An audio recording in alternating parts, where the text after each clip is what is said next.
On est entouré d'objets partout, tout le temps. Mais est-ce qu'on s'est déjà vraiment posé la question de leur parcours? D'où ils viennent avant d'arriver chez nous et surtout, où ils vont après?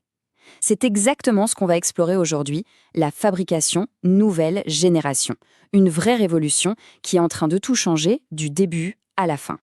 Alors, au cœur de tout ça, il y a vraiment deux visions qui s'opposent. D'un côté, on a l'ancienne méthode, super simple, on prend, on fabrique et on jette. C'est une ligne droite qui va de la ressource direct à la poubelle.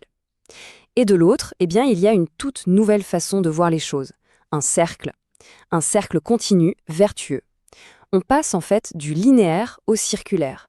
Allez, commençons par le début, par cette fameuse voie sans issue, les limites de la fabrication linéaire. Pendant des décennies, c'est le modèle qui a tout dominé.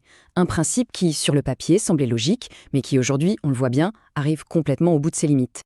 Le vrai problème avec ce système de prendre, fabriquer, jeter, c'est qu'il repose sur une idée complètement fausse, une sorte d'illusion.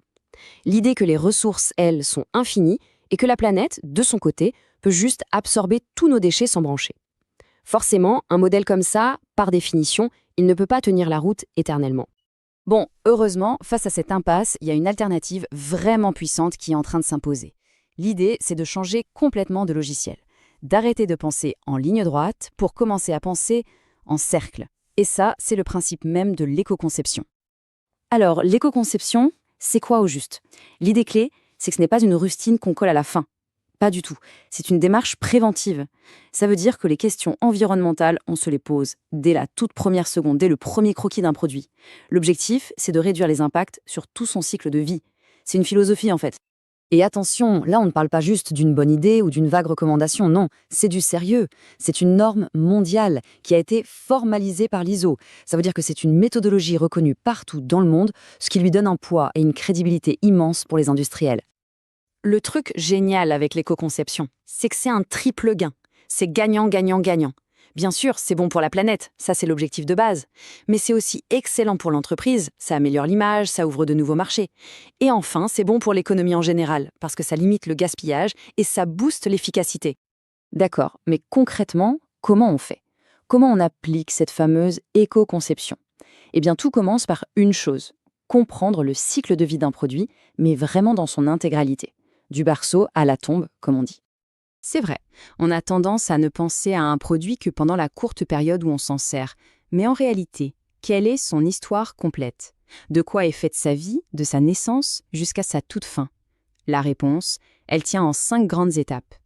Alors, étape 1, les matières premières. D'où viennent-elles? Est-ce qu'on les extrait de la planète ou est-ce qu'on utilise de la matière recyclée? Deuxième étape, la fabrication elle-même. Combien d'énergie ça consomme? Quels déchets ça produit? Troisième point, le transport. Forcément, il y a les émissions de CO2, l'emballage. Quatrième étape, c'est l'utilisation.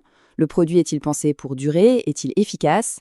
Et enfin, la cinquième et dernière étape, la plus cruciale peut-être, la fin de vie. Qu'est-ce qu'on en fait? Est-ce que le produit ou ses matériaux peuvent avoir une seconde vie? C'est la question clé. Justement, pour analyser et optimiser chacune de ces étapes, les concepteurs et les ingénieurs ne partent pas de zéro.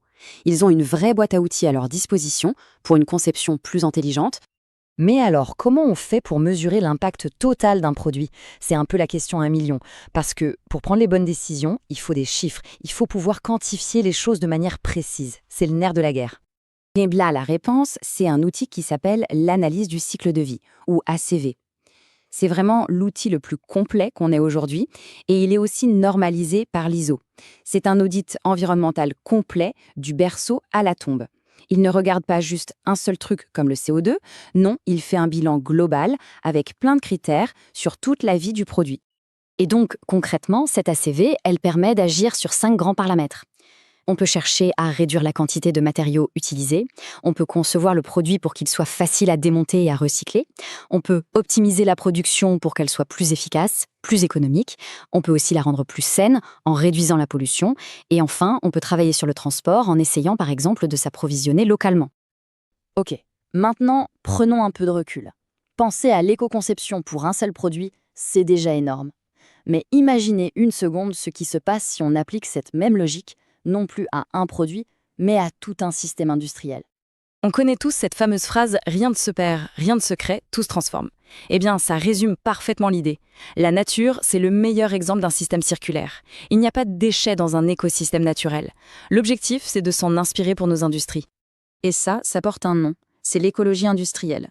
Le principe est simple, on essaye de faire fonctionner l'industrie comme un écosystème. Ça veut dire qu'on arrête de penser avec des entreprises isolées les unes des autres. On pense en réseau. Et là, comme par magie, ce qu'on appelait le déchet d'une usine devient la matière première, la ressource pour l'usine d'à côté. Bon, la vision est là, le chemin est tracé, mais attention, ce n'est pas une autoroute. Il y a encore pas mal d'obstacles.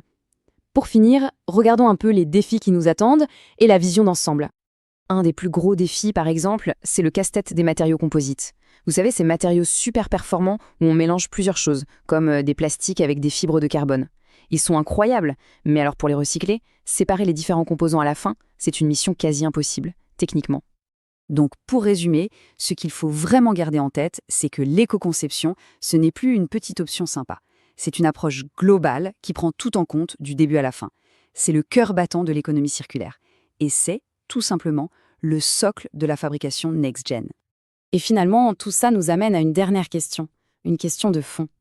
Et si l'avenir de l'industrie, ce n'était pas une nouvelle machine révolutionnaire ou un nouveau matériau magique, mais tout simplement un nouvel état d'esprit, un changement de regard sur ce qu'on fabrique et comment on le fabrique? C'est une pensée qui mérite qu'on s'y attarde un peu.